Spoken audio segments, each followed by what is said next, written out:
നമസ്കാരം. ഹലോ ഡോക്ടറിന്റെ പുതിയൊരു എപ്പിസോഡിലേക്ക് എല്ലാ പ്രിയ പ്രേക്ഷകർക്കും സ്വാഗതം. പ്രായമേറുന്തോറും ന്യൂറോ സംബന്ധമായ പല പ്രശ്നങ്ങളും കണ്ടുവരാറുണ്ട്. അതിലൊന്നാണ് പാർക്കിൻസൺ. പാർക്കിൻസൺ രോഗത്തിന്റെ കാരണങ്ങളെക്കുറിച്ചും ചികിത്സാ മാർഗങ്ങളെക്കുറിച്ചുമാണ് ഹലോ ഡോക്ടർ ഇന്ന് സംസാരിക്കുന്നത്. ഈ വിഷയത്തെക്കുറിച്ച് ഇന്ന് സംസാരിക്കുന്നത് തിരുവല്ല പുഷ്പഗിരി മെഡിക്കൽ കോളേജിലെ ന്യൂറോളജി വിഭാഗം അസിസ്റ്റന്റ് പ്രൊഫസർ ഡോക്ടർ എസ് വിജയലക്ഷ്മിയാണ്. ഡോക്ടർ നമസ്കാരം. നമസ്കാരം. ഡോക്ടർ, എന്താണ് പാർക്കിൻസൺ രോഗം? ഒന്ന് വിശദമാക്കാമോ? പാർക്കിൻസൺസ് ഡിസീസ് എന്ന് പറയുന്നത് ഒരു ചലനാത്മകമായ രോഗമാണ്, അതായത് മൂവ്മെന്റ് ഡിസോർഡർ. ഇതൊരു ഡീജനറേറ്റീവ് ഡിസീസുമാണ്, അതായത് നമ്മുടെ തലച്ചോറിലെ ന്യൂറോൺസ് നശിക്കുക വഴി ഉണ്ടാകുന്ന ഒരു രോഗമാണ്. ബേസൽ ഗാംഗ്ലിയ എന്ന് പറഞ്ഞൊരു കൂട്ടം സെല്ലുകളുണ്ട്. അവിടുത്തെ സബ്സ്റ്റാൻഷ്യ നൈഗ്ര എന്ന സ്ഥലത്തില് സെല്ലുകൾ നശിക്കുന്നത് കൊണ്ടുണ്ടാകുന്ന ഒരു രോഗമാണ്. ഇത് കാരണം ഡോപ്പമിൻ എന്ന് പറഞ്ഞ ന്യൂറോ ട്രാൻസ്മിറ്ററിന്റെ സെക്രീഷൻ കുറയും. അപ്പൊ ഇത് ബേസിക്കലി ഒരു ഡീജനറേറ്റീവ് ഡിസീസാണ്, മൂവ്മെന്റ് ഡിസീസാണ്. ഡോക്ടർ, ഈ രോഗം വരാനുള്ള കാരണങ്ങൾ എന്തൊക്കെയാണ്? പ്രധാനമായിട്ടും ഇതൊരു ഡീജനറേറ്റീവ് ഡിസീസ് എന്ന് പറഞ്ഞല്ലോ, അതുകൊണ്ട് തന്നെ പ്രായം കൂടുമ്പോൾ ഇത് വരാൻ സാധ്യതയുണ്ട്. പ്രായമായവരിൽ 60 വയസ്സിൽ താഴെയുള്ളവർക്ക് 1%, എന്നാൽ 60-ന് മേളിലേക്ക് പോകുമ്പോൾ 2% പേർക്കും എല്ലാം സ്ലോ ആകുന്ന ഈ പാർക്കിൻസൺസ് ഡിസീസ് എന്ന് പറഞ്ഞ രോഗം വരാം. ഇത് കൂടാതെ പാർക്കിൻസൺസ് രോഗത്തിന്റെ അതേ സിംറ്റംസോടുകൂടി, സിംറ്റം നമ്മൾ ഇനി പറയും, അതോടുകൂടി വേറെയും അസുഖങ്ങൾ, അതായത് ഉദാഹരണത്തിന് ആന്റിസൈക്കോട്ടിക്സ്, സൈക്കാട്രി മരുന്നുകൾ ഉപയോഗിക്കുമ്പോൾ, ചില ഹെർബിസൈഡ്സ്, പെസ്റ്റിസൈഡ്സ്, അതിലുള്ള ടോക്സിൻ കാരണം, പിന്നെ ചില മാംഗനസ്, ലെഡ് തുടങ്ങിയ സാധനങ്ങളുടെ ഓവർഡോസ് അല്ലെങ്കിൽ അത് കൂടുതൽ അതിന്റെ ടോക്സിസിറ്റി കാരണം, അതുപോലെ തന്നെ റെക്കറന്റ് ആയിട്ട് സ്ട്രോക്ക് വരിക അല്ലെങ്കിൽ സ്ട്രോക്ക് വന്ന്, അതായത് വാസ്കുലർ ആയിട്ട് സ്ട്രോക്ക് വന്നവരിൽ വരാം. അതുപോലെ ബ്രെയിൻ ഡാമേജ് വന്നവരിൽ ഇവർക്കൊക്കെ ഈ രോഗം വരാം. അതുപോലെ തന്നെ തലയിലെ നീര്, അതായത് CSF കൂടി വരിക, അതായത് അതിന്റെ അബ്സോർപ്ഷൻ കുറയുക, പ്രായമാകുമ്പോൾ വരിക. അതിന്റെ ഭാഗമായിട്ടും ഈ പാർക്കിൻസോണിസം പോലെയുള്ള ലക്ഷണങ്ങൾ വരാം. അപ്പൊ പല കാരണങ്ങൾ കൊണ്ടും വരാം. അതിൽ ഈ ലക്ഷണങ്ങളിൽ വരുന്ന രോഗങ്ങളിൽ ഒന്നാണ് പാർക്കിൻസൺസ് ഡിസീസ്. ഇത് ഡീജനറേറ്റീവ് ഡിസീസ്, പ്രായമാകുമ്പോൾ വരുന്ന ഒരു രോഗമാണ്. ഡോക്ടർ, എന്തെല്ലാം ന്യൂറോ പ്രശ്നങ്ങൾ കൊണ്ട് പാർക്കിൻസൺ രോഗം വരാൻ സാധ്യതയുണ്ട്? എന്തൊക്കെ ന്യൂറോ പ്രശ്നങ്ങൾ കൊണ്ട് പാർക്കിൻസൺ രോഗം വരാൻ സാധ്യതയുണ്ട്? മറ്റു കാരണങ്ങളുണ്ട്. അതാണ് ഞാൻ പറഞ്ഞത്. വേറെ ഡ്രഗ്സ്, ആന്റിസൈക്കോട്ടിക്സ് അല്ലെങ്കിൽ പ്രോകൈനറ്റിക് ഏജന്റ് എന്ന് പറയും. അത് ഗ്യാസ്ട്രിക് മോട്ടിലിറ്റി കൂട്ടാൻ ഉപയോഗിക്കുന്ന ലീവോസൾഫറേറ്റ് പോലെയുള്ള സാധനങ്ങൾ, അല്ലെങ്കിൽ റെക്കറന്റ് സ്ട്രോക്ക് വരുന്നവര്, ബ്രെയിനിൽ ഡാമേജ് വരുന്നവര്, ഹെർബിസൈഡ്സും പെസ്റ്റിസൈഡ്സും ഉപയോഗിക്കുമ്പോൾ അതിന്റെ ടോക്സിസിറ്റി, മാംഗനസ്, ലെഡ് ടോക്സിസിറ്റി ഒക്കെ കാരണം വരാം. ഡോക്ടർ, പാരമ്പര്യമായി ഈ രോഗം വരാൻ സാധ്യതയുണ്ടോ? ക്വസ്റ്റ്യൻ ക്ലിയർ ആയില്ല, എങ്ങനെയായിരുന്നു? പാരമ്പര്യമായ എന്തെങ്കിലും ഘടകങ്ങൾ കൊണ്ട് ഈ രോഗം വരാൻ സാധ്യതയുണ്ടോ? ജനിതക ഘടകങ്ങളാണോ? പ്രായം കുറഞ്ഞവർക്ക് ഇത് വരാമോന്നല്ലേ? വരാം. ഒരു 40 വയസ്സിൽ താഴെ പാർക്കിൻസോൺസം വരുന്നത് ഒരു ഫെമിലിയൽ അല്ലെങ്കിൽ ജനറ്റിക് എന്നുള്ള രീതിയിൽ ഒരു ജനറ്റിക് ടെസ്റ്റ് ഒക്കെ ചെയ്ത് നോക്കിയാൽ നമുക്ക് കിട്ടും. അതിന്റെ ഒരു ശതമാനം വളരെ കുറവാണ്. പക്ഷെ പ്രായം കുറഞ്ഞവരിലും ഇങ്ങനെ ഒരു ജനറ്റിക് അല്ലെങ്കിൽ ഫെമിലിയൽ ആയിട്ടുള്ള പാർക്കിൻസോൺസം വരാം. ഡോക്ടർ, ഏതെങ്കിലും മരുന്നുകളുടെ ഉപയോഗം ഈ രോഗത്തിന് കാരണമാകുന്നുണ്ടോ? ഹെർബിസൈഡ്സ്, പെസ്റ്റിസൈഡ്സ്, ടോക്സിൻസ് ഞാൻ പറഞ്ഞ പോലെ ഇതെല്ലാം കാരണം വരാം. ഇതിന്റെ രോഗലക്ഷണങ്ങൾ എന്തൊക്കെയാണ്? ലക്ഷണങ്ങൾ അല്ലേ? പാർക്കിൻസോൺസ് എന്ന് പറയുമ്പോൾ എല്ലാം സ്ലോ ആകുന്ന ഒരു രോഗം. നമുക്ക് പക്ഷെ മനസ്സിൽ ഇങ്ങനെ ആലോചിക്കുമ്പോൾ വിറവലുള്ള ഒരു രോഗിയാണ് ഓർമ്മ വരിക, അല്ലെ? വിറയ്ക്കുന്ന ഒരു രോഗി, വെറുതെ ഇരുന്നിങ്ങനെ വിറയ്ക്കുന്ന. അത് മാത്രമല്ല, പല ലക്ഷണങ്ങളുണ്ട്. അപ്പൊ ഇതിന്റെ കാതലായ ലക്ഷണങ്ങൾ, അതായത് നമ്മൾ കോർ സിംറ്റംസ് എന്ന് പറയുന്നത്, വെറുതെ ഇരിക്കുമ്പോൾ വിറയ്ക്കുക. അപ്പൊ അവരെന്തെങ്കിലും സാധനം എടുക്കുമ്പോൾ ഉള്ള വിറയ്ക്കലല്ല, അത് പലപ്പോഴും എസെൻഷ്യൽ ട്രെമർ എന്ന് പറഞ്ഞ് വരാം. അതല്ല, വെറുതെ ഇരിക്കുമ്പോൾ ഇങ്ങനെ വിറയ്ക്കുന്നു. പലപ്പോഴും പേഷ്യന്റ് ശ്രദ്ധിക്കുന്നുണ്ടാവില്ല, മകനോ മകളോ അച്ഛൻ ഇങ്ങനെ ഇരുന്ന് വിറയ്ക്കുന്നു, ഇപ്പൊ അച്ഛന് വിറയലുണ്ടല്ലോ, വെറുതെ ഇങ്ങനെ ഇരിക്കുമ്പോൾ വിറയ്ക്കുന്നു, അങ്ങനെ ആയിരിക്കും അത് നോട്ടീസ് ചെയ്യുക. രണ്ടാമത്തത്, ശരീരത്തിലെ പേശികൾക്കൊക്കെ ഒരു മുറുക്കം, നമ്മളതിന്റെ റിജിഡിറ്റി എന്ന് പറയും. അത് കാരണം പഴയതുപോലെ ഫ്ലെക്സിബിൾ ആയിട്ട് നടക്കുമോ എന്തെങ്കിലും ചെയ്യുമ്പോൾ ആ ഒരു ഫ്ലെക്സിബിലിറ്റി കിട്ടില്ല, എടുത്തു വെക്കാനുള്ള ബുദ്ധിമുട്ട്, നടക്കുമ്പോഴുള്ള ബുദ്ധിമുട്ട്, ഇതൊക്കെ വരാം. ഇനി സ്ലോനെസ് ഇൻ ഓൾ ആക്ടിവിറ്റീസ്, എല്ലാ ജോലിയും ചെയ്യുന്നത് സ്ലോ ആണ്. നടക്കുന്ന മാത്രമല്ല, നമ്മുടെ ആക്ടിവിറ്റീസ് ഓഫ് ഡെയിലി ലിവിങ്, ദൈനംദിന ജീവിതത്തിന് ആവശ്യമുള്ള എല്ലാ ആക്ടിവിറ്റീസും സ്ലോ ആകുന്നു. അതുപോലെ നാലാമത്തത് പോസ്റ്ററൽ ഇൻസ്റ്റെബിലിറ്റി, അതായത് നടക്കുമ്പോൾ ഒരു ബാലൻസ് ഇല്ലായ്മ. ഈ 4 കോർ ഫീച്ചേഴ്സ് എന്ന് പറയുന്നത്. ഇതിൽ 2 വേണം നമുക്കിത് ഡയഗ്നോസ് ചെയ്യാം. ഇനി ട്രീറ്റ്മെന്റ് സ്റ്റാർട്ട് ചെയ്യാനാണെങ്കിലോ ഈ സ്ലോനെസ് എന്ന് പറയുന്നത് നമ്മുടെ ദൈനംദിന ജീവിതത്തിലെ എല്ലാ കാര്യങ്ങളും സ്ലോ ആയി പോകുന്നു. ആ ഒരു ക്രൈറ്റീരിയ കൂടി ഉണ്ടെങ്കിലേ നമ്മൾ മെയിൻലി ട്രീറ്റ്മെന്റ് സ്റ്റാർട്ട് ചെയ്യും. പക്ഷെ ഇത് 4 മാത്രമാണോ ലക്ഷണം? അല്ല. ഇനി ഒരു പാർക്കിൻസൺ രോഗി നടന്നു വരുമ്പോൾ തന്നെ നമുക്ക് ഏകദേശം മനസ്സിലാവും. എങ്ങനെയാന്ന് വെച്ചാൽ നമ്മൾ പോക്കിലിരിക്കുന്നു, ഒരു രോഗി വരുന്നു, നടന്നു വരുമ്പോൾ തന്നെ നമ്മൾ ശ്രദ്ധിക്കുന്നു ഒരു സൈഡിലെ കൈ നല്ലോണം അനക്കുന്നില്ല, വീശി നടക്കുന്നില്ല, പിന്നെ വന്നിരുന്നു, ചിരിക്കുന്നൊന്നുമില്ല, ഫേസിലെ എക്സ്പ്രഷൻസ് അതൊക്കെ വളരെ കുറവായിരിക്കും. നമ്മൾ അതിനെ മാസ്ക് ലൈക്ക് ഫേഷ്യസ് എന്ന് പറയും. ഇമ അധികം വെട്ടുന്നില്ല, നമ്മൾ എല്ലാവരും അറിയാതെ ഇമ വെട്ടുന്നുണ്ട്, അവരധികം ഇമ വെട്ടുന്നില്ല. അതുപോലെ തന്നെ ചില രോഗികള് ഈ സലൈവ ഉമിനീരിങ്ങനെ പുറത്തേക്ക് ഇങ്ങനെ ഒഴുകി വരും. കാരണം നമ്മൾ സ്വാഭാവികമായിട്ടും ഉമിനീരിനെ ഇറക്കുന്നുണ്ട്.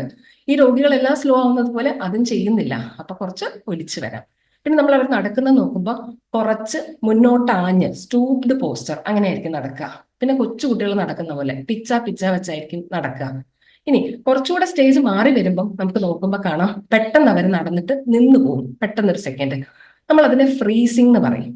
പിന്നെ ചില രോഗികൾക്ക് ഈ പോസ്റ്ററൽ കൺട്രോളും റിഫ്ലക്സും ഇല്ലാത്ത കാരണം അവർ ഓടിയായിരിക്കും നടക്കുക, സ്പീഡിൽ നടക്കും, പക്ഷെ അവർക്കൊരു കൺട്രോൾ ഉണ്ടാവില്ല. ഈ ഫ്രീസിംഗ് വന്നാലും ആള് വീണു പോവാം. ഈ ബ്രേക്ക് ഇൻടു റൺസ് എന്ന് പറയും, ആ സ്പീഡ് കൂടുന്നത്, ആ സമയത്തും ആള് വീണു പോവാം. ഇനി ഇതൊക്കെ ചലനാത്മകമായ, അതായത് movement related symptoms, motor symptoms ആണ് ഈ പറഞ്ഞത്. ഇത് മാത്രമാണോ? അല്ല. അല്ലാത്ത നോൺ മോട്ടോർ സിംറ്റംസും പാർക്കിൻസോൺസത്തിൽ വരാം. ഫോർ എക്സാമ്പിൾ ആങ്സൈറ്റി, ഒരു വെപ്രാളം പോലെ, ഡിപ്രഷൻ പോലെ. ഇതൊക്കെ മിക്കവാറും ഈ രോഗം വരുന്നതിന് മുമ്പ് തന്നെ വളരെ നാള് ആന്റിഡേറ്റ് ചെയ്യും ഈ രോഗത്തിന്, ഇങ്ങനെ വരാം. അതുപോലെ തന്നെ അനോസ്മിയ, മണം അറിയാൻ പറ്റാതിരിക്കുക, അതൊരു പാർക്കിൻസൺസിന്റെ ഒരു ലക്ഷണമാവാം. അതുപോലെ ഉറക്കമില്ലായ്മ, പിന്നെ ഉറക്കത്തില് എല്ലാവരും സ്വപ്നം കാണും. റം സ്റ്റേജ് എന്ന് പറയുന്നത് സ്വപ്നം കാണുന്ന ഒരു സ്റ്റേജ് ആണ്. നമ്മൾ എല്ലാവരും സ്വപ്നം കാണും, ഈ പാർക്കിൻസൺസ് രോഗിയും സ്വപ്നം കാണും. പക്ഷെ അവർ ആ സ്വപ്നത്തിലെ പോലെ ആക്ട് ചെയ്യാൻ ശ്രമിക്കും. മിക്കവാറും അവർ കാണുന്നത് കുറച്ച് ഭീകര സ്വപ്നങ്ങളായിരിക്കും. ആന കുത്താൻ വരുന്നെന്നോ എന്തെങ്കിലും അപകടം വരുന്നെന്നോ. അപ്പൊ അവര് എനാക്ട് ചെയ്യും, അതായത് അവരെന്ത് കാണുന്നോ അതിന് റിയാക്ട് ചെയ്യും. മിക്കവാറും അവരുടെ ബെഡ് പാർട്ട്ണർ ആയിരിക്കും താഴെ വീഴുക, അല്ലെങ്കിൽ ഇവർ താഴെ വീഴും. ഇപ്പൊ റം സ്ലീപ്പ് ഡിസോർഡേഴ്സ് എന്ന് പറയുന്നത് പാർക്കിൻസോൺസ് രോഗികളിൽ കാണാം. അത് ഈ അസുഖം വരുന്നതിന് മുന്നേ തന്നെ വരാം. ഇനി ഓട്ടോണമിക് ഫങ്ഷൻസ് ഒക്കെ അഫക്റ്റഡ് ആവാം. നമ്മുടെ ബോഡിയിൽ ഒരു സ്വയം ഭരണ സിസ്റ്റം തന്നെയുണ്ട്, അതൊക്കെ അഫക്റ്റഡ് ആവാം. അതായത് വല്ലാണ്ട് വിയർക്കുക, കുറെ നേരം നിൽക്കുമ്പോൾ BP ലോ ആവുക, ഇങ്ങനെയൊക്കെ വരാം. അതുപോലെ തന്നെ കോൺസ്റ്റിപ്പേഷൻ, മലശോധന കുറവ്, ഈ പാർക്കിൻസോൺസ് രോഗികളിൽ വളരെ കോമൺ ആണ്. അതുപോലെ യൂറിനറി കൺട്രോൾ ഇല്ലാണ്ടിരിക്കുക. അതുപോലെ തന്നെ ചില പാർക്കിൻസൺസ് രോഗത്തിൽ സ്പീച്ചിൽ പ്രശ്നം, സംസാരത്തിൽ, അല്ലാത്തതിലൊക്കെ ഒരു വോയിസ് കുറഞ്ഞു, ഹൈപ്പോഫോണിയ വരും, ചിലപ്പോൾ ക്ലാരിറ്റിയും കുറയാം. അങ്ങനെ മോട്ടറും നോൺ മോട്ടറുമായ ഒരുപാട് സിംറ്റംസ് പാർക്കിൻസോൺസത്തിൽ ഉണ്ട്. അല്ലാതെ ഈ വിറവല് മാത്രമല്ല, ഈ എല്ലാ സിംറ്റംസും നമ്മൾ അഡ്രസ് ചെയ്യണം, ട്രീറ്റ് ചെയ്യണം. ശരി ഡോക്ടർ, വ്യക്തമാണ്. നമ്മുടെ കൂടെ ഒരു പ്രേക്ഷക ചേരുന്നുണ്ട്, എറണാകുളത്ത് നിന്ന് ജലജയാണ്. ജലജ, ഡോക്ടറോട് ചോദിച്ചോളൂ. ഹലോ, നമസ്കാരം, പറഞ്ഞോളൂ. ഹലോ, ഞാൻ എറണാകുളത്തെ ജലജയാണ്. ഇടയ്ക്കിടയ്ക്ക് കാലിന്റെ ഞരമ്പ്, കയ്യും കാല് ഞരമ്പുകളെല്ലാം വലിക്കണ പോലെയൊക്കെ ഒരു ഇതുണ്ട്. പിന്നെ ഇടയ്ക്ക് നടക്കുമ്പോ ഒരു ഇടറിച്ച. അപ്പൊ എങ്ങനെ ഡോക്ടറെ നടക്കുന്നത് വളരെ പതുക്കെയാണ്, നിൽക്കുമ്പോ ബാലൻസ് കിട്ടുന്നില്ല. വിറയലുണ്ടോ? വിറയല്, കൈക്ക് വിറയലുണ്ടോ? നമുക്ക് വിചാരിക്കാത്ത സമയത്ത് ഇങ്ങനെ വീഴാൻ പോണ ഒരു തോന്നല്, കാലിങ്ങനെ ഒരു വളവ്, ഇടയ്ക്ക് ഒരു ഇടർച്ച വരില്ലേ, മുട്ട് അങ്ങനെ. പിന്നെ ഈ കയ്യിന്റെ വിരലുകൾക്കൊക്കെ ഒരു ഇത്. ഓക്കെ, പല കാരണങ്ങൾ കൊണ്ട് ഇത് വരാം. ഞാൻ പറഞ്ഞതുപോലെ, അതായത് പ്രായമാകുമ്പോൾ ഉണ്ടാവുന്ന പല സ്ട്രോക്കുകൾ, റെക്കറന്റ് സ്ട്രോക്ക് വന്നവർക്ക് വരാം, അല്ലാത്ത വരാം. പാർക്കിൻസോൺസത്തിന്റെ ഭാഗമായിട്ട് തന്നെ വരാം. പാർക്കിൻസോൺസത്തിന്റെ തുടക്കം ചിലപ്പോൾ ഈ സ്ലോ ആവുക, ഒരു ബാലൻസ് കുറവ് മാത്രം ആയിട്ടായിരിക്കും വരിക. വിറവല് വരണമെന്ന് നിർബന്ധമില്ല. അപ്പം ഒരു ന്യൂറോളജിസ്റ്റിനെ കണ്ട് പാർക്കിൻസോൺസൺ തന്നെ ആണോ അതോ വേറെ എന്തെങ്കിലും ആണോ, വേറെ ബാലൻസിന്റെ പ്രശ്നം, ഇപ്പൊ ന്യൂറോപ്പതി, പെരിഫറൽ ന്യൂറോപ്പതി ഒക്കെ വന്നാലും ബാലൻസിന്റെ പ്രശ്നങ്ങൾ വരാം. അത് ഏതാണെന്ന് ഫുൾ എക്സാമിൻ ചെയ്ത് അതിനനുസരിച്ചുള്ള മരുന്ന് നമ്മൾ എടുക്കേണ്ടി വരും. എത്രയും പെട്ടെന്ന് നല്ലൊരു ന്യൂറോളജിസ്റ്റിനെ കണ്ടിട്ട് ഇത് പാർക്കിൻസോൺസൺ തന്നെയാണോ അതോ വേറെ എന്തെങ്കിലും ആണോ നോക്കണം. ശരി ഡോക്ടർ, പ്രേക്ഷകർക്ക് വ്യക്തമായെന്ന് പ്രതീക്ഷിക്കുന്നു. ഡോക്ടർ, ഈ രോഗം കൂടി വരുന്ന സാഹചര്യം എപ്പോഴാണ്? അതുപോലെ ഇതിന്റെ തീവ്രത എത്രത്തോളമാണ്? ഇത് സാധാരണ പാർക്കിൻസൺസ് ഡിസീസ് നമ്മൾ ഇഡിയോപ്പതിക് പാർക്കിൻസൺസ് ഡിസീസ് എന്ന് പറയും. അത് വളരെ പേടിക്കേണ്ട ഒരു അസുഖമല്ല, വളരെ സ്ലോ ആയിട്ട് പ്രോഗ്രസ് ചെയ്യുന്ന, സ്റ്റേജ് ബൈ സ്റ്റേജ് ഒരു 5, 6, 8 വർഷം കൊണ്ടായിരിക്കാം ആൾക്ക് വലിയ ബുദ്ധിമുട്ട് ഉണ്ടാവുക. എന്നാൽ പാർക്കിൻസൺ പ്ലസ് സിൻഡ്രോംസ് എന്ന് പറഞ്ഞ കുറച്ച് പാർക്കിൻസൺ പോലത്തെ ഈ സിംറ്റംസ് ഉള്ള വേറെയും സിംറ്റംസ് ഉള്ള അസുഖങ്ങളുണ്ട്. അതിന് multiple system atrophy, MSA, PSP എന്നൊക്കെ നമ്മൾ പറയും. അതൊക്കെ ആണെങ്കിൽ ഇനീഷ്യൽ 1 ഇയറിൽ തന്നെ ആള് വളരെ മോശമാവും, വേറെ സിംറ്റംസ് വരും, നമ്മൾ കൊടുക്കുന്ന മെഡിക്കേഷൻസിന് ഉദ്ദേശിക്കുന്ന റെസ്പോൺസ് വരില്ല, ആള് വീൽ ചെയർ ബൗണ്ട് ആവും, വളരെ സീരിയസ് ആവാൻ സാധ്യതയുള്ളത് അത് കുറവാണ്. യൂഷ്വലി നമ്മൾ കാണുന്നത് ഇഡിയോപ്പതിക് പാർക്കിൻസൺസ് ഡിസീസ് വളരെ പതുക്കെ പതുക്കെ പ്രോഗ്രസ് ചെയ്യുന്നതും നമ്മൾ മെഡിസിൻസും എക്സസൈസും ഒക്കെ ചെയ്താൽ കുറേയേറെ കാലം നമുക്ക് വലിയ കുഴപ്പമില്ലാതെ ലൈഫ് നോർമലായിട്ട് കൊണ്ടുപോകാൻ പറ്റുന്ന രീതിയിലുള്ളതാണ്. ശരി ഡോക്ടർ, നമ്മുടെ കൂടെ ഒരു പ്രേക്ഷക കൂടി ചേരുന്നുണ്ട്. ആലപ്പുഴയിൽ നിന്ന് സെബീനയാണ്. സെബീന, ഡോക്ടറോട് ചോദിച്ചോളൂ.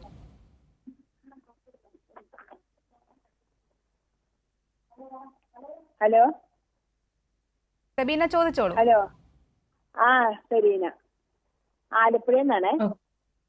പറഞ്ഞോളൂ പറഞ്ഞോളൂ. എന്റെ ഇടയ്ക്ക് കൈക്ക് എന്തെങ്കിലും സാധനങ്ങൾ പിടിക്കുമ്പോൾ വിറയ്ക്കുന്നു. ഫോണോ വേറെ പാത്രവോ എന്ത് പിടിച്ചാലും വിറക്കും ശരിക്കും. അത് കൈ വിറയ്ക്കുന്നു എന്നാണോ പറയുന്നത്? ഫോൺ പിടിക്കുമ്പോഴൊക്കെ അല്ലെങ്കിൽ എന്തെങ്കിലും ചെയ്യുമ്പോ കൈ വിറയ്ക്കും? കൈ ഭാഗം വിറക്കും. ഓക്കെ. ഇപ്പൊ നമ്മൾ എന്തെങ്കിലും ചെയ്യുമ്പോൾ കൈ വിറയ്ക്കുക, അത് പലർക്കും ജന്മനാ തന്നെ അല്ലെങ്കിൽ പണ്ട് തൊട്ടേ ഉള്ള ഒരു പ്രശ്നമായിരിക്കാം. ചെയ്യുമ്പോൾ ഉള്ള വിറവല് വലിയ പ്രശ്നമുള്ളതല്ല. ഈ പാർക്കിൻസോൺസത്തിലെ വിറവൽ നമ്മൾ വെറുതെ ഇങ്ങനെ ഇരിക്കുമ്പോൾ, കൈ റെസ്റ്റ് ചെയ്ത് വെറുതെ ഇരിക്കുമ്പോൾ വിറവൽ വരുന്ന ഈ വിറവല് കൂടാതെ ആള് എല്ലാ കാര്യങ്ങളും ചെയ്യുന്നത് സ്ലോ ആണോ അതോ എല്ലാം പഴയതുപോലെ തന്നെ ചെയ്യുമോ? ഇത് എല്ലാ പ്രവൃത്തിയും പഴയതുപോലെ തന്നെ ചെയ്യുമോ അതോ എല്ലാം സ്ലോ ഉണ്ടോ? അയ്യോ, വേലയെല്ലാം ചെയ്യും ചെയ്യും. ഇത് എസെൻഷ്യൽ ട്രെമർ ആവാനേ സാധ്യതയുള്ളൂ. പേടിക്കേണ്ടാത്തൊരു സാധനമാണ്. പാർക്കിൻസോൺസ് അല്ലാത്ത വിറവലാണ്. ഒരു ന്യൂറോളജിസ്റ്റിനെ കണ്ടാൽ മതി, മരുന്ന് തരും. മരുന്ന് കൊണ്ട് വളരെ കൺട്രോൾ ചെയ്യാം, വേറെ ബുദ്ധിമുട്ടൊന്നും വരാൻ സാധ്യതയില്ല, പേടിക്കേണ്ടതായിട്ട് തോന്നുന്നില്ല. ഡോക്ടർ, ഈ പാർക്കിൻസൺ രോഗം ഒരു പരിധിവരെ നമുക്ക് തടയാൻ സാധിക്കുമോ? അതുപോലെ ജീവിതശൈലിയിൽ എന്തെങ്കിലും ശ്രദ്ധിക്കേണ്ടതുണ്ടോ? പാർക്കിൻസൺസ് രോഗം ബേസിക്കലി ഒരു ഡീജനറേറ്റീവ് ഡിസീസാണ്. അതായത് പ്രായമാകുമ്പോൾ ഈ നർവ്സെല്ലൊക്കെ നശിച്ചു പോകുന്ന ഒരു അസുഖമാണ്. ഇപ്പൊ അത് കൂടുതൽ കാണുന്നതിന് പല കാരണങ്ങളുണ്ട്. ഒന്നെന്ന് വെച്ചാൽ ഇപ്പൊ നമ്മുടെ ലോഞ്ചിവിറ്റി, അതായത് ആയുസ് ബേസിക്കലി കൂടിയിരിക്കുന്ന ഒരു സമയം, അപ്പൊ അതിന്റെ ഒരു പ്രിവലൻസ് കൂടുതലാവും. നമുക്കിത് പ്രിവെന്റ് ചെയ്യാൻ പറ്റത്തില്ല. ഈ സെൽസ് നശിക്കുന്ന എങ്ങനെ, അതിനെ കൺട്രോൾ ചെയ്യാൻ നമുക്ക് പറ്റില്ല. ആകെ ചെയ്യാവുന്നത് ഇപ്പൊ പാർക്കിൻസൺസ് ഡിസീസിന്റെ കാര്യത്തിലാണെങ്കിൽ നേരത്തെ തന്നെ ഈ ലക്ഷണങ്ങൾ മനസ്സിലാക്കി ഇതിനുള്ള സപ്പോർട്ട്, അതായത് പ്രോപ്പർ മെഡിക്കേഷൻസ് സ്റ്റാർട്ട് ചെയ്യാം. പിന്നെ ലൈഫ് സ്റ്റൈൽ ഇവർക്ക് കോൺസ്റ്റിപ്പേഷൻ ഒക്കെ കാണും, അപ്പൊ അതിനനുസരിച്ച് മലബന്ധം വരാൻ സാധ്യതയുള്ളതാണ്. അപ്പൊ അതിന് തക്ക ഫൈബർ കൂടിയതും വെള്ളം കൂടുതൽ കുടിക്കുക, അങ്ങനത്തെ ഡയറ്റ് പറയുക. അതുപോലെ തന്നെ എക്സസൈസ്, ഇവർക്ക് നല്ല സ്റ്റിഫ്നെസ് വരും. അപ്പൊ ഫിസിയോതെറപ്പി എക്സസൈസും ഭയങ്കര ഇമ്പോർട്ടന്റ് ആണ്. അപ്പോൾ ഇനീഷ്യൽ സ്റ്റേജിൽ തന്നെ നമ്മളിത് തിരിച്ചറിഞ്ഞ് പ്രോപ്പർ മെഡിസിൻസും എക്സസൈസും ഡയറ്റും എല്ലാം നോക്കുവാണെങ്കിൽ അവരുടെ ക്വാളിറ്റി ഓഫ് ലൈഫ് കോംപ്രമൈസ്ഡ് ആവാതെ നമുക്ക് വളരെയേറെ കാലം പോകാൻ പറ്റും. പ്രിവെന്റ് ചെയ്യാന്ന് വെച്ചാൽ പിന്നുള്ളത് ഞാൻ പറഞ്ഞു പാർക്കിൻസോണിസം എന്ന് പറഞ്ഞ സാധനമുണ്ട്. അപ്പൊ അതിന് ട്രീറ്റ്മെന്റ് ഉണ്ട്. അത് കുറേയൊക്കെ മാറ്റും. ആന്റിസൈക്കോട്ടിക്സ് മരുന്നുകൾ കാരണമുള്ളതാണെങ്കിൽ അത് നിർത്താം, ടോക്സിൻസ് ഉപയോഗിക്കാതിരിക്കാം. പിന്നെ സ്ട്രോക്ക് ഉണ്ടായവരാണെങ്കിൽ അതിന്റെ മരുന്നുകൾ, ഫിസിയോതെറപ്പി കാര്യങ്ങൾ ചെയ്യാം. അങ്ങനെയുള്ള കാര്യങ്ങളൊക്കെ ചെയ്യാം. അല്ലാതെ ഇഡിയോപ്പതിക് പാർക്കിൻസൺസ് ഡിസീസ് നമുക്ക് പ്രിവെന്റ് ചെയ്യാൻ പറ്റുന്ന ഒരു അസുഖമല്ല. നമുക്ക് അതിന്റെ കോഴ്സിനെ മോഡിഫൈ ചെയ്യാനും പേഷ്യന്റിന് ഒരു ക്വാളിറ്റി ഓഫ് ലൈഫ് പ്രൊവൈഡ് ചെയ്യാനും പറ്റും. ഞാൻ പറഞ്ഞ പോലെ ഈ നോൺ മോട്ടോർ സിംറ്റംസ് അവർക്ക് ഒരുപാട് ഉണ്ടാവും, ഈ ചലനാത്മക അല്ലാത്ത. അതിനെ കൂടി അഡ്രസ് ചെയ്താൽ മാത്രമേ നമുക്ക് അവരുടെ ക്വാളിറ്റി ഓഫ് ലൈഫ് ഇംപ്രൂവ് ചെയ്യാൻ പറ്റുള്ളൂ. അതാണ് നേരത്തെ കണ്ടുപിടിക്കേണ്ട ഇമ്പോർട്ടൻസ്. അല്ലാതെ പ്രിവെന്റ് ചെയ്യാൻ പറ്റില്ല. ഈ രോഗം എത്രത്തോളം നമുക്ക് ചികിത്സിച്ച് ഭേദമാക്കാൻ പറ്റും? അതുപോലെ ചികിത്സാ മാർഗങ്ങളെ കുറിച്ചൊന്ന് വ്യക്തമാക്കാമോ? ഞാൻ പറഞ്ഞ പോലെ ഇത് നമുക്ക് ഒരിക്കലും ചികിത്സിച്ച് ഭേദമാക്കാൻ പറ്റുന്ന ഒരു അസുഖമാണോ എന്ന് ചോദിച്ചാൽ അങ്ങനെ പറ്റില്ല. ഇനി ചികിത്സാ മാർഗങ്ങൾ പറയുകയാണെങ്കിൽ മെയിൻലി മെഡിസിൻസ് ആണ് നമ്മൾ യൂസ് ചെയ്യുന്നത്. ഇപ്പൊ നമുക്ക് വേറെ മൊഡാലിറ്റീസ് ഉണ്ട്, അതിന്റെ മെഡിസിൻസിനെ പറ്റി പറയാം. ഇപ്പൊ നമ്മൾ ഏത് പ്രായത്തിലാണ് ഇത് തുടങ്ങുന്നത്, എത്ര തീവ്രമായാണ് അസുഖം ഉള്ളതെന്നൊക്കെ നോക്കിയിട്ടാണ് മെഡിസിൻസ് സ്റ്റാർട്ട് ചെയ്യുന്നത്. ഒരുപാട് ക്ലാസ് ഓഫ് മെഡിസിൻസ് ഉണ്ട്. ഞാൻ പറഞ്ഞല്ലോ ഈ ഡോപ്പമിൻ കുറയുമ്പോൾ ഉണ്ടാവുന്നതാണ്. അപ്പൊ ഡോപ്പമിൻ ഉണ്ടാവുക എന്നുള്ളതാണ് മെയിൻ ലക്ഷ്യം. അതിനായിട്ട് നമുക്ക് പല ക്ലാസ്സിലുള്ള മെഡിസിൻസ് കൊടുക്കാം. അപ്പൊ നമ്മൾ ആളുടെ പ്രായവും സിംറ്റംസ് എത്രയുണ്ടെന്നൊക്കെ നോക്കിയിട്ട് 60 വയസ്സിൽ താഴെയുള്ളവർ, 60 വയസ്സിന് മേലുള്ളത് നോക്കിയിട്ട് മരുന്ന് സ്റ്റാർട്ട് ചെയ്യും. ഒരു മെഡിസിനിൽ വളരെ സ്ലോ ആയിട്ട് നമ്മൾ ഇതിന്റെ മെഡിസിൻസ് സ്റ്റാർട്ട് ചെയ്യില്ല, ഹൈ ഡോസിലൊന്നും സ്റ്റാർട്ട് ചെയ്യില്ല, ഒരു ചെറിയ ഡോസിൽ. ബിക്കോസ് ഈ മെഡിസിൻസിന് ഇറ്റ് സെൽഫ് കുറേ സൈഡ് ഇഫക്ട്സ്. നമ്മൾ മെയിൻലി യൂസ് ചെയ്യുന്ന സിൻഡോപ്പൊക്കെ ആണെങ്കിൽ അത് ഒത്തിരി കാലം യൂസ് ചെയ്യാൻ ഡോസ് വ്യത്യാസം വരികയൊക്കെ ഡാൻസിങ് മൂവ്മെന്റ് പോലെ നമ്മൾ മൂവ്മെന്റ് കൂട്ടാനാണല്ലോ ഇത് ഉപയോഗിക്കുക. വല്ലാണ്ട് അങ്ങോട്ട് കൂടിയിട്ട് ഹൈപ്പർ ആക്റ്റീവ് ആയിട്ട് ഡാൻസിങ് മൂവ്മെന്റ്സ് പോലെയൊക്കെ വരാം. അപ്പൊ നമുക്ക് നല്ലൊരു ബാലൻസോട് കൂടി വേണം നമ്മളിത് ചികിത്സിക്കാൻ. അപ്പൊ നമ്മൾ ചെറിയ ഡോസിൽ തുടങ്ങുന്നു, ഇവരുടെ സിംറ്റംസും സൈഡ് ഇഫക്ട്സും നോക്കിയിട്ട് അഡ്ജസ്റ്റ് ചെയ്യുന്നു, ഡോസ് കൂട്ടുന്നു. ഇനി ഒരു ഏജന്റ് പറ്റുന്നില്ലെങ്കിൽ വേറൊരു ഏജന്റിലേക്ക് പോകുന്നു. അങ്ങനെ നമുക്ക് പല ക്ലാസ്സിലുള്ള ഏജൻസ് ഉണ്ട്. ഇതൊക്കെ മാറി മാറി ട്രൈ ചെയ്യുന്നു.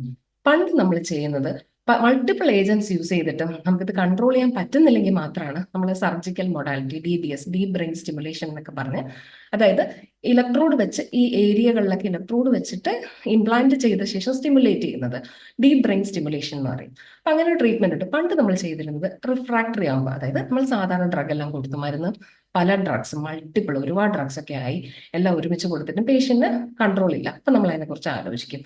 പക്ഷെ ഇപ്പൊ അങ്ങനെയല്ല. ഏർലിയർ കേസിൽ നമ്മൾ പലപ്പോഴും ഡീപ് ബ്രെയിൻ സ്റ്റിമുലേഷൻ ചെയ്യുന്നുണ്ട്. അപ്പൊ ഡീപ് ബ്രെയിൻ സ്റ്റിമുലേഷൻ ചെയ്യുമ്പോൾ ഇതിനൊരു നല്ല വ്യത്യാസം, അതായത് പ്രോപ്പർ കാൻഡിഡേറ്റിനെയാണ് നമ്മൾ സെലക്ട് ചെയ്തത്. അതായത് വേറെ വലിയ അസുഖങ്ങളൊന്നുമില്ല, വേറെ വല്ല മരിക്കാൻ സാധ്യതയുള്ള വേറെ അസുഖങ്ങളൊന്നുമില്ല, അല്ല ഇത് മാത്രമേ ഉള്ളൂ, ഏജ് ഓക്കെയാണ്, 80 താഴെയാണ്, ഇങ്ങനെയുള്ള പല ക്രൈറ്റീരിയ നോക്കിയിട്ട് ഡീപ് ബ്രെയിൻ സ്റ്റിമുലേഷൻ ചെയ്യാം. പണ്ട് നമ്മൾ മെഡിസിൻ ട്രൈ ചെയ്ത് ഇത് ചെയ്യാറുള്ളൂ, പക്ഷെ ഇപ്പൊ നമ്മളിത് നേരത്തെ ചെയ്യാറുണ്ട്.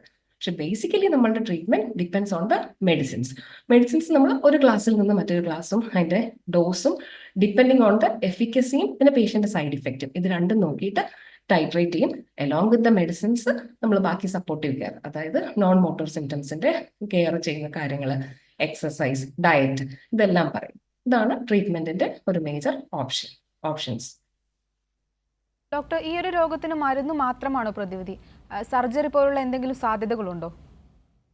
അത് ഞാനിപ്പോൾ പറഞ്ഞത്, മെഡിസിൻസ് ഉണ്ട്, പല ക്ലാസ് മെഡിസിൻ ഉണ്ട്, നമ്മൾ ട്രൈ ചെയ്യുന്നു. എന്നിട്ട് ഈ മെഡിസിൻസ് ഒന്ന് വർക്ക് ചെയ്യുന്ന ഡീപ് ബ്രെയിൻ സ്റ്റിമുലേഷൻ, അതൊരു സർജറി പോലെ ഇലക്ട്രോഡ്സ് ഇംപ്ലാന്റ് ചെയ്ത് സ്റ്റിമുലേറ്റ് ചെയ്യുന്ന ഒരു പരിപാടിയാണ്. അപ്പൊ അത് ചെയ്യാം. അല്ലെങ്കിൽ ആ ഏരിയയിലുള്ള ചില സാധനം ലീഷനെക്ടമി എന്ന് പറയും, ആ ഭാഗത്തെ ചില കാര്യങ്ങൾ കട്ട് ചെയ്യുന്ന പോലത്തെ ലീഷനെക്ടമി എന്ന പരിപാടികൾ, ഇതൊക്കെ നമ്മൾ പണ്ട് റിഫ്രാക്ടറി കേസ് ചെയ്തിരുന്നു. ഇപ്പോൾ സ്യൂട്ടബിൾ കാൻഡിഡേറ്റ് ഉണ്ടെങ്കിൽ തുടക്കത്തിൽ തന്നെ നമ്മൾ ഇത് ചെയ്യുന്നുണ്ട്, along with the diet, exercise. That is also important. Doctor, നമ്മുടെ കൂടെ ഒരു പ്രേക്ഷക ചേരുന്നുണ്ട്. കോഴിക്കോട് നിന്ന് റംലയാണ്. റംല, ഡോക്ടറോട് ചോദിച്ചോളൂ. ഹലോ, നമസ്കാരം ഡോക്ടർ. പറഞ്ഞോളൂ. എന്റെ കൈക്കില്ലേ പെട്ടെന്ന് താഴെ എന്തെങ്കിലും സാധനം എടുക്കുമ്പോ പിന്നെ ഭയങ്കര ഷോക്ക് അടിച്ച പോലെ ഒരു തരിപ്പ്, 1 മിനിറ്റ് 2 മിനിറ്റ് നേരെ ഉണ്ടാവുള്ളൂ ചില സമയങ്ങളില്. അതെന്താണെന്ന് അറിയാൻ വേണ്ടി വിളിച്ചതായിരുന്നു. എത്ര പ്രാവശ്യം വരും? ഇതിപ്പോ വന്നിട്ട് ഒരു ദിവസം എത്ര പ്രാവശ്യം? ഞാൻ ഒരു ദിവസം 2 പ്രാവശ്യമൊക്കെ ഉണ്ടാകും ചില സമയങ്ങളില് വരും. എവിടെയായിട്ടാണ് ശരിക്കും ഇത്?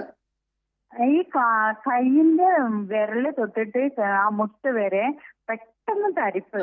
എന്തെങ്കിലും സാധനം എടുക്കാൻ താഴേക്ക് കുനിഞ്ഞെടുക്കുമ്പോ ഷോക്ക് അടിച്ച പോലെ ഒരു മരവിപ്പ് പോലെ ഒരു തരിപ്പ്. എന്താ കൈക്ക് എന്തോ സംഭവിച്ചു. പക്ഷെ ഒരു മസാജ് ചെയ്ത് കഴിഞ്ഞാൽ പെട്ടെന്ന് മാറും. അത് എല്ലാ ദിവസങ്ങളിലും ഇല്ല, ഇടയ്ക്ക് എപ്പോഴെങ്കിലും. അത് എന്താണെന്ന് അറിയില്ല. ഞാനൊരു മെഡിക്കൽ കോളേജ്. പാർക്കിൻസോൺസ് ആയിട്ട് ബന്ധമൊന്നുമില്ല, അതുപോലത്തെ അസുഖമൊന്നും അല്ല. ഞരമ്പിന്റെ ചെറിയ വലിച്ചിലോ അങ്ങനെ എന്തെങ്കിലും ആവാനേ സാധ്യതയുള്ളൂ. കാണിച്ചാണോ? ഡോക്ടറെ കാണിച്ചതാണോ? ആ, ഡോക്ടറെ കാണിച്ചു കോഴിക്കോട് മെഡിക്കൽ കോളേജിൽ. അപ്പൊ അവര് പറഞ്ഞു അതിനൊരു കുഴപ്പമൊന്നുമില്ല, അതെന്തോ കാരണത്താൽ വന്നതായിരിക്കും എന്ന് പറഞ്ഞു. അപ്പൊ ഞാനിങ്ങനെ ഒരു പരിപാടി ഡോക്ടറോട്. പേടിക്കാനുള്ളതായിട്ട് തോന്നണില്ല. ഞരമ്പ് ചെറുതായി വലിയുന്നത് വല്ലതും ആയിരിക്കും കേട്ടോ. ഡോക്ടർ മരുന്ന് തന്നിട്ടുണ്ടാവില്ലേ അവിടെ നിന്ന്? ഇല്ല, മരുന്നൊന്നും തന്നില്ല. മരുന്ന് അതിന്റെ ആവശ്യമില്ല, അത് പെട്ടെന്ന് എന്തോ കാരണത്താൽ വന്നതായിരിക്കും ഇത് പറഞ്ഞു. പേടിക്കാനുള്ള ഒന്നുമായിട്ട് തോന്നുന്നില്ല കേട്ടോ. മരുന്നൊന്നുമില്ല, പേടിക്കേണ്ട ഒന്നുമല്ല. ശരി ഡോക്ടർ, പ്രേക്ഷകർക്ക് വ്യക്തമായെന്ന് പ്രതീക്ഷിക്കുന്നു. ഡോക്ടർ, പാർക്കിൻസൺ രോഗമുള്ളവർ പൊതുവെ ശ്രദ്ധിക്കേണ്ട കാര്യങ്ങൾ എന്തൊക്കെയാണ്? അവർ ഏറ്റവും കൂടുതൽ ശ്രദ്ധിക്കേണ്ടത് വീഴ്ചയാണ്. വീഴാൻ സാധ്യതയുണ്ട്. ഞാൻ നേരത്തെ പറഞ്ഞ പോലെ അവർ നടന്നു വരുമ്പോൾ പെട്ടെന്ന് ഫ്രീസ് ആവും, നിന്ന് പോവുക. അപ്പൊ നമ്മുടെ ശരീരം മുന്നോട്ടായി. ആ സമയത്ത് നമ്മൾ ഫ്രീസ് ആവുന്ന സമയത്ത് കാല് ഫ്രീസ് ആവുന്നു, ശരീരം മുന്നോട്ടായി, അപ്പൊ വീഴാനൊരു സാധ്യതയുണ്ട്. അതുപോലെ തന്നെ ഇവർക്ക് ഓട്ടോണമിക് പ്രശ്നങ്ങൾ, അതായത് BP കുറയുക, കുറെ നേരം നിൽക്കുമ്പോൾ BP കുറയുക തുടങ്ങിയ പ്രശ്നങ്ങൾ വരാം. അപ്പൊ ഇതൊക്കെ കാരണം വീഴാം. അല്ലാതെ തന്നെ ഇവർക്കൊരു പോസ്റ്ററൽ ഇൻസ്റ്റബിലിറ്റി അസുഖത്തിന്റെ ഭാഗമായിട്ട് തന്നെ ഉണ്ട്. അപ്പൊ ഒരു വീഴാനുള്ള സാധ്യത വളരെ കൂടുതലാണ്. അതുപോലെ ഞാൻ നേരത്തെ പറഞ്ഞു, ആ ഫുൾ കൺട്രോൾ പോയിട്ട് ബ്രേക്ക് ഇൻ ടു റൺസ്, ഓടിപ്പോവാ, നടന്ന് വരുമ്പോൾ പെട്ടെന്ന് വരും, ഓടിപ്പോവാ, ഫുൾ കൺട്രോൾ അല്ലാതെയാണ് പോകുന്നത്, ആ സമയത്തും വീഴാം. അതുപോലെ തന്നെ ഉറക്കത്തിനിടയ്ക്ക് ഈ റം സ്ലീപ്പ് ബിഹേവിയറൽ ഡിസോർഡർ പോലെ വരുമ്പോഴും അപ്പൊ സ്വപ്നത്തിൽ നമ്മൾ അതുപോലെ ആക്ട് ചെയ്യാൻ നോക്കുമ്പോഴും താഴെ വീഴും. അപ്പം മെയിൻലി ഈ പാർക്കിൻസൺ രോഗികൾക്ക് ഏറ്റവും പ്രശ്നം വരുന്നത് വീഴ്ചയാണ്. പിന്നീട് പലരും ചോദിക്കുന്ന ചോദ്യം ഡ്രൈവിംഗ് ഓക്കെ ആണോ എന്നുള്ളത്. അപ്പം IPD ഞാൻ നേരത്തെ പറഞ്ഞ ഇഡിയോപ്പതിക് പാർക്കിൻസൺസ് ഡിസീസ് വളരെ പതുക്കെ പ്രോഗ്രസ് ചെയ്യുന്ന ഒരു അസുഖമാണ്. തുടക്കത്തിൽ വലിയ പ്രശ്നമൊന്നും ഉണ്ടാവില്ല ഡ്രൈവ് ഒക്കെ ചെയ്യാൻ, പക്ഷെ ഒരു 1 to 2 years കഴിയുമ്പോൾ അത് പാടായിരിക്കും. 2 കാരണങ്ങൾ. ഒന്ന്, ഇവരുടെ തോട്ട്സും ഇതുപോലെ സ്ലോ ആയി പോകും. ബ്രാഡിഫ്രീനിയ എന്ന് പറയും. തോട്ട്സും വളരെ സ്ലോ ആവും. അതേപോലെ തന്നെ ഇവർക്ക് റിയാക്ഷൻ ടൈമും കുറച്ച് കൂടുതലാവും. അതായത് ഡ്രൈവ് ചെയ്തുകൊണ്ടിരിക്കുമ്പോൾ ഒരാൾ സമയക്കുറവ് മൂലം ഞാനൊന്ന് ഇടപെടുകയാണ്. പാർക്കിൻസൺ രോഗത്തിന്റെ കാരണങ്ങളെക്കുറിച്ചും ചികിത്സാ മാർഗങ്ങളെക്കുറിച്ചുമാണ് ഹലോ ഡോക്ടർ ഇന്ന് സംസാരിച്ചത്. ഈ വിഷയത്തെക്കുറിച്ച് നമ്മളോട് സംസാരിച്ചത് തിരുവല്ല പുഷ്പഗിരി മെഡിക്കൽ കോളേജിലെ ന്യൂറോളജി വിഭാഗം അസിസ്റ്റന്റ് പ്രൊഫസർ ഡോക്ടർ എസ് വിജയലക്ഷ്മിയാണ്. ഡോക്ടർ നന്ദി. ഹലോ ഡോക്ടറിന്റെ ഇന്നത്തെ സമയം ഇവിടെ അവസാനിച്ചിരിക്കുകയാണ്. നമസ്കാരം.